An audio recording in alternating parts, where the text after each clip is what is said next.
Sir ये बताइएगा, मुख्तसर सवाल है मेरा, आम शख्स की ज़िंदगी कैसे बेहतर हो सकती है? जी, ये 3 इक़दाम की ज़रूरत है। पहले तो ये मैं अर्ज़ कर दूं कि जो गरीब तबका है वो एक शिकंजे में इस वक्त फंसा हुआ है जी। एक तरफ तो खाने पीने की अशिया की कीमतें बहुत तेजी से बढ़ी हैं, जैसे आपने आवाम से सुना, और दूसरा ये है कि कोविड की वजह से और उससे पहले भी हुकूमत की कॉन्ट्रैक्शनरी पॉलिसी के नतीजे में बेरोजगारी बढ़ गई है। तो अब आप देखेंगे एक घराने में जहां 2 लोग पहले रोजगार कमा रहे थे, अब 1 कमा रहा है, तो उसके नतीजे में वो गुर्बत की सतह से नीचे चले गई है सारी फैमिली, और ऐसे वक्त पे गई है जबकि खाने पीने की अशिया की कीमतों में बहुत इजाफा हुआ है जी। तो अब इस मसले को हल करने के लिए जो मुआशी पॉलिसी है जी, वो उसके 3 आंसर हो सकते हैं। पहले तो ये है कि जो खाने पीने की अशिया हैं उनको फिक्स प्राइस, लो प्राइस के ऊपर, सब्सिडाइज प्राइस के ऊपर हर गरीब फैमिली को अवेलेबल किया जाए। उनको एक कार्ड दे दिया जाए, वो CNIC के डेटे से देख लें कि जी जो हमारी गरीब फैमिलीज हैं, सब तकरीबन आधी पाकिस्तान की जो पॉपुलेशन है वो गुर्बत की सतह से नीचे जा चुकी है। तो उस पॉपुलेशन को कार्ड इशू करें ताकि उनको खाने पीने की अशिया जो है वो एक सब्सिडाइज प्राइस के ऊपर मिल सके। पहला काम तो ये है। दूसरा ये है कि सेहत के ऊपर बड़ा खर्चा होता है लोगों का, और उसकी वजह से भी गुर्बत की सतह से लोग नीचे चले जाते हैं जो मार्जिन के ऊपर है।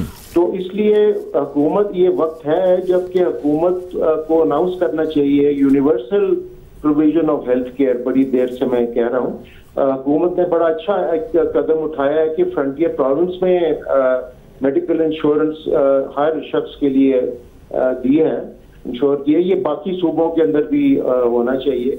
सर ये बताइएगा बेग साहब कि रिसेंटली अभी हमने देखा कि ओगरा की जानिब से समरी पेश की गई वज़ीर आज़म को कि जी पेट्रोल जो है उसकी प्राइस, पेट्रोलियम प्राइस जो है उसको इंक्रीज़ किया जाए, जिसको प्राइम मिनिस्टर ने अभी रिसेंटली जो है वो रिजेक्ट किया है, और उन्होंने कहा कि जी गवर्नमेंट मज़ीद बोझ नहीं डालना चाहती लोगों के ऊपर। ये बात अपनी जगह दुरुस्त, लेकिन क्या जो ऑलरेडी एग्जिस्ट कर रही है इन्फ्लेशन, जो स्पाइक अभी चल रहा है, मेरा सवाल ये है कि आम बंदा उससे कितना मुतासिर है और उससे बाहर कैसे आ सकता है, और क्या गवर्नमेंट के पास आम लोगों पर टैक्स का बोझ डालने के अलावा कोई और रास्ता, कोई और चारा मौजूद है या नहीं है, या उनको टैक्स नेट बढ़ाने पर मज़ीद गौर गौस करना चाहिए या मज़ीद फोर्स का यूज़ करना चाहिए?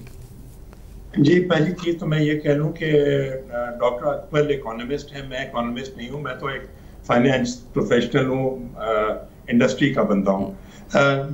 तो पहली बात ये कर लें, जो महंगाई है वो पेट्रोल की कीमत हो, जो डॉक्टर साहब ने बातें की, जो बेसिकली फूड इन्फ्लेशन है वो है, फिर ये स्कूलिंग की बात की, ये सब चीज़ें हैं।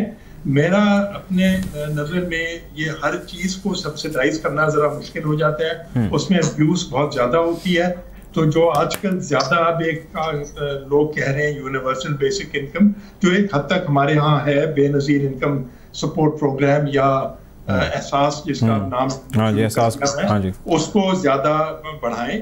तालीम के लिए ज़रूर 30 से 40 लाख बच्चा जो स्कूल गोइंग एज का है वो स्कूलों में है ही नहीं, तो कोविड से पहले भी नहीं था।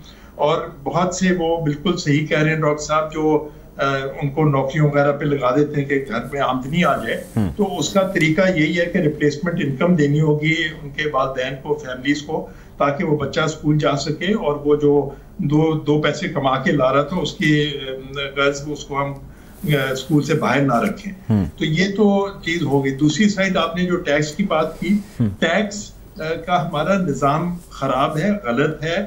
वो एक तो बहुत ज्यादा हम इनडायरेक्ट टैक्सेस लेते हैं, और जो जिनसे डायरेक्ट लेते हैं उन्हीं के ऊपर बोझ डालते जाते हैं, बाकी जिनको टैक्स देना चाहिए उनसे ले नहीं पाते हैं।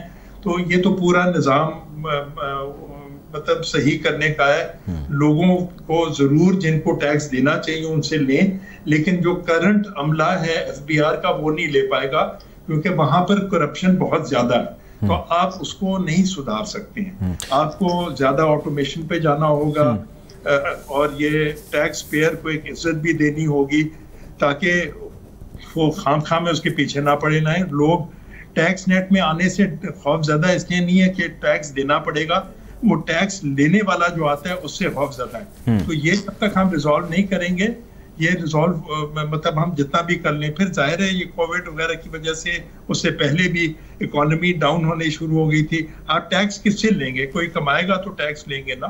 तो मतलब हमें हर चीज को देखना है, मद्देनजर रखना है। ये सिर्फ वन साइडेड सिंपल सॉल्यूशंस नहीं है, एक ओवरऑल आपको टैक्स निज़ाम को सॉर्ट आउट करना होगा। ये इतना आसान काम नहीं। बेग साहब, आप ये देखिए, टैक्स की बात हो रही है, जो लैंडलॉर्ड्स हैं, जो कई हज़ार ज़मीनों के मुरब्बों के मालिक हैं, वो एग्रीकल्चर टैक्स देते हैं क्योंकि वहाँ पे वो खेती बाड़ी करते हैं, और वो मुस्तस्ना हैं कि वो वेल्थ टैक्स दें, या वो मुस्तस्ना है कि वो उस लेवल का टैक्स दें जिस लेवल का आप और मैं दे रहे हैं।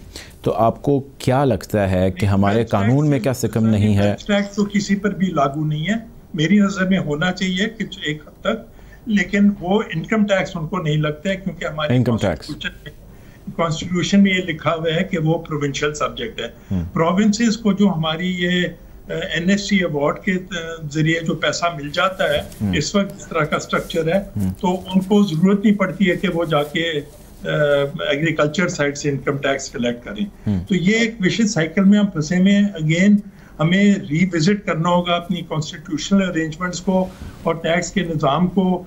तो ये कोई सिंपलिस्टिक सॉल्यूशन मेरी नज़र में, ये सब बैठकर सर जोड़ के बैठेंगे।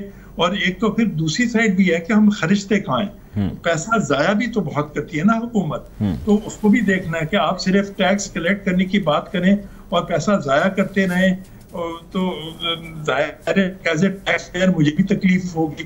तो हर चीज़ को एड्रेस करना है।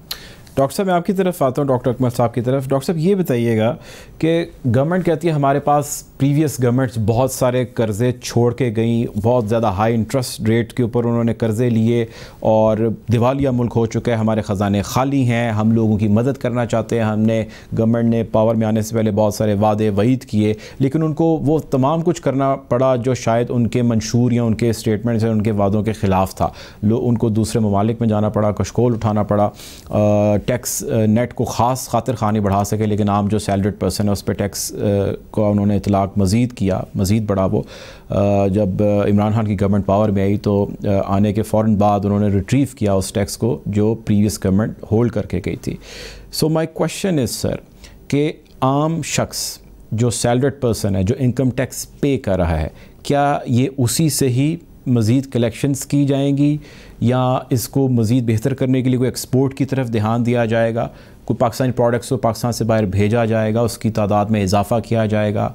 किन चीज़ों को, किन स्टेप्स को करने की इमीडिएट ज़रूरत है ताकि यहाँ पे कुछ इन्फ्लेशन या कुछ स्पाइक के अंदर कमी आए? जी, हुकूमत के पास जो इस वक्त जो सही कहते हैं कि उनके पास बड़ी एक्यूट रिसोर्स कंस्ट्रेंट है और वो उनको रोक रही है बहबूद के काम करने के लिए से। अब इसका एक जो बुनियादी तरीका है और ये जल्दी हो सकता है, वो ये है कि आप ये देखें ना कि तकरीबन 55% जो हुकूमत की रेवेन्यू है, टैक्स रेवेन्यू, आप और मैं जो टैक्स देते हैं, उसकी 55% जो हिस्सा है वो डेट सर्विसिंग के ऊपर जा रहा है। तो अब उसको पहला काम तो ये है कि उस पैसा जो 55% जाया जा रहा है या टैक्स सर्विसिंग पे जा रहा है उसको बचाएं। किस तरह बचाएं? वो ये कि आपकी जो टोटल डेट स्टॉक है जो इस वक्त मेरे ख्याल 120 अरब डॉलर पे 125 अरब डॉलर पे पहुंच गई है, उसको आप वापस करें, उसको अपनी डेट की रिटायरमेंट करें। और डेट रिटायरमेंट का आफ्टर हम कोई उस लिहाज से, वसाइल के लिहाज से गरीब मुल्क नहीं है, फाइनेंस के लिहाज से गरीब है, मगर वसाइल हमारे पास हैं। हमारी जो बड़े बड़े शहरों के अंदर बहुत सी ज़मीनें हैं जो हुकूमत की मलकियत में है और वो ज़ाया हो जा रही हैं। वो यहाँ तो वैसे ही पड़ी हुई हैं, यहाँ तो पुराने ज़माने के दफातर बने हुए, कोई वहाँ से आमदन नहीं आ रही। तो उन जो हुकूमत की बड़े शहरों में की जगहों पे जो ज़मीनें हैं जो कि अरबों डॉलर्स की ज़मीनें हैं, उनको वो लीज आउट करें। ये बड़ी बड़ी जो इंटरनेशनल कंपनीज हैं, प्रॉपर्टी डेवलपमेंट कंपनीज हैं, मिडल ईस्ट के अंदर हैं, अमेरिका के अंदर हैं, यूरोप के अंदर हैं, उनको लीज आउट करें और वो जो लीज का पैसा है उससे आप ये अपनी डेट को रिटायर करें। जब डेट को रिटायर कर देंगे तो आपका 55% हिस्सा जो टैक्स का है, जो डेट सर्विसिंग में जा रहा है, वो बच जाएगा। अब देखें ना, ये कहना कि जी पाकिस्तान के लोग टैक्स नहीं देते, ये बिल्कुल गलत है। I think we are probably one of the highest taxed countries in the world. मसला सिर्फ ये है कि जिस तरह न्याज साहब बिल्कुल सही फरमा रहे हैं कि जो ज्यादातर टैक्स हम दे रहे हैं वो इनडायरेक्ट टैक्स की सूरत में दे रहे हैं, जिसका मतलब ये है कि जो दरमियाने और गरीब तबके के लोग हैं उनके ऊपर निस्बतन टैक्स का भार ज्यादा पड़ रहा है निस्बतन के अमीर लोगों के। तो ये जो इनडायरेक्ट टैक्सेस हैं ये भी तो हुकूमत उससे तकरीबन 75% जो हुकूमत की टैक्स की आमदनी है वो इनडायरेक्ट टैक्सेस से आ रही है।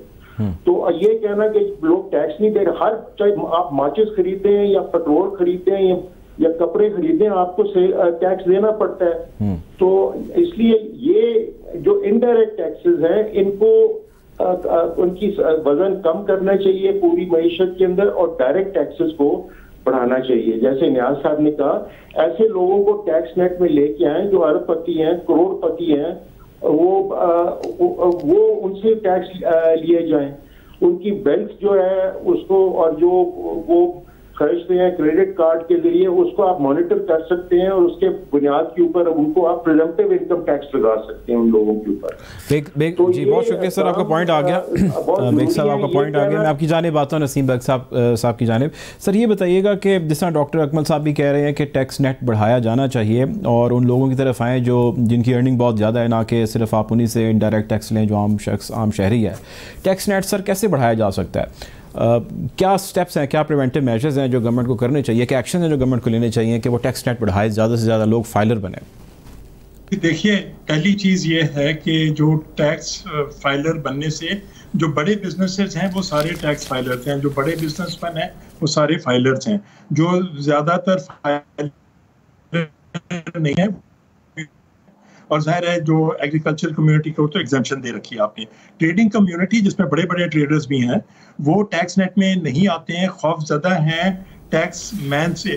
टैक्स जो कलेक्ट करने आता है वो बहुत ज्यादा एक्सटॉर्शन करता है। तो आपको ये देखना है कि टैक्स रेट मुनासिब होना चाहिए कि लोग टैक्स देने से ना घबराएं। और अभी भी मैं समझता हूँ ज्यादा लोग टैक्स देने से नहीं घबराते हैं, टैक्स मैन की एक्सटॉर्शन के मेथड से घबराते हैं जो आपकी जान अजाब कर देते हैं। तो वो जब तक आप एड्रेस नहीं करेंगे और साथ साथ में गवर्नमेंट की जो फजूल खर्ची है वो ठीक है, डेट सर्विस है और वो बिल्कुल अपनी रियल एस्टेट बेच के लीज करके जिस तरह भी पे ऑफ कर दें, लेकिन उसके अलावा भी फजूल खर्ची है जो लोगों की नज़र में होती है, तो वो भी आपको एड्रेस करना है।